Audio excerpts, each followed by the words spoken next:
Welcome to your daily writing habit, episode number 967.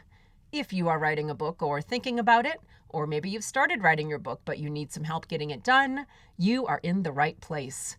Happy Sunday, everyone. I'm your host, Christine Whitmarsh. If you're looking for me online, look for Christine Inc., like that stuff we write with. Each day, I'm sharing with you the writing habits I've learned over my 20 years as a ghostwriter, book coach, and author. I have found that three things in particular have a huge impact on your success as an author, and they even have the ability to turn a quote-unquote non-author into a published one. Those three things are writing fundamentals, productivity, and mindset habits. And once again, happy Sunday, everyone. As we do every Sunday here on the show, it is Sunday story time, where I grab a book off my bookshelf, whether it's one of my own books, a client book, or a book that has positively impacted me in some way. I read you an excerpt or story from that book, followed by some sort of learning question or some way of applying the information to your own work. Today, I have selected a client book. It is called The Stress Switch: The Truth About Stress and How to Short Circuit It by Dr. Amy Sarin. And in this excerpt, Dr. Sarin writes about making decisions while stressed, or in the context of her book, when the stress switch, so to speak, in your brain is flipped into the on position. I thought this might be relevant information to share, especially during our end-of-year responsibilities and the holiday season. You don't need to internalize other people's emergencies. While there are many legitimate reasons for time pressure, this is not true in all situations. And most of the time, you can choose not to buy into the urgency. As you become more and more in control of your stress levels, you'll be able to tell the difference. You'll be able to spot the impulse play, for instance, in the marketing messages on travel booking sites like, 52 people are looking at this hotel right now, only 3 rooms left. You'll see the artificially created time pressure, gauge where you are on the stress switch, and control your behaviors accordingly.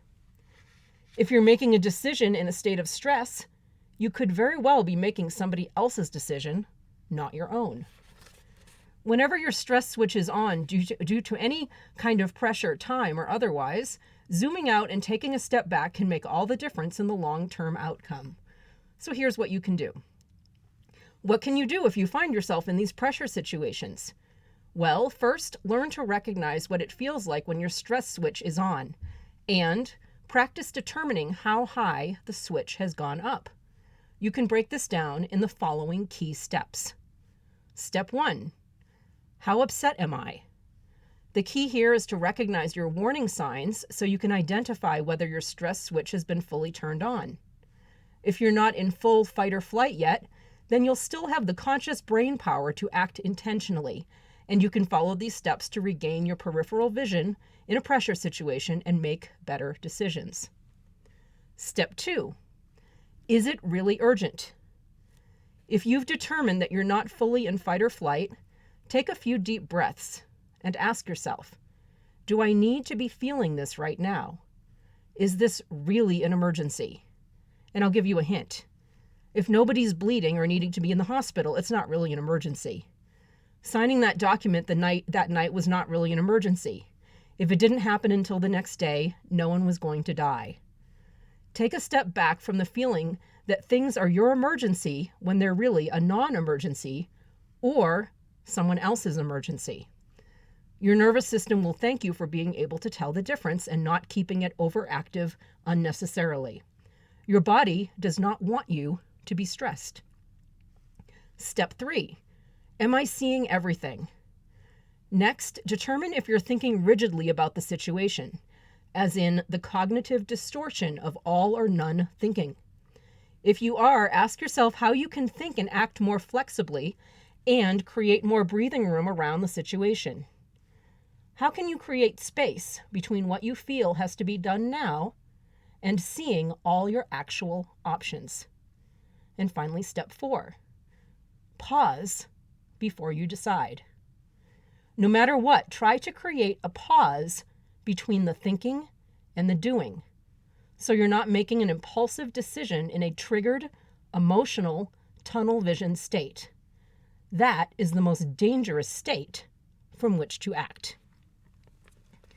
And again, that's an excerpt from the book, The Stress Switch, The Truth About Stress and How to Short Circuit It by Dr. Amy Sarin. I always put the link in the show notes so you can get copies of the featured Sunday Storytime Book of the Week.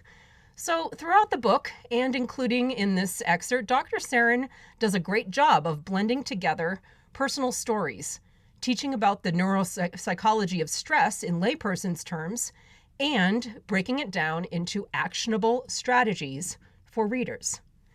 This may sound like the classic self-help book formula, but when done well, when blended so that the three elements flow seamlessly into one another, depending on the type of book, it can be an extremely effective writing method.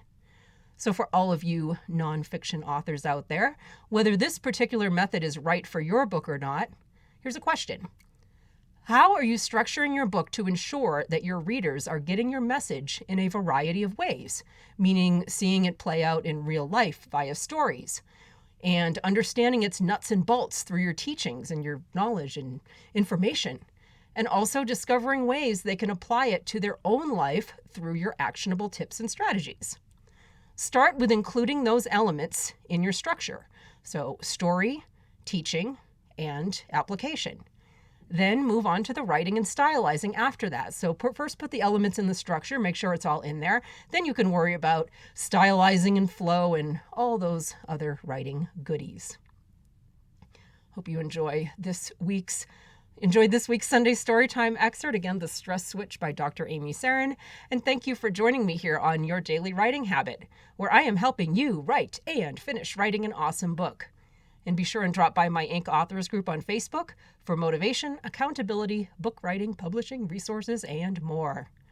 Until tomorrow, happy writing.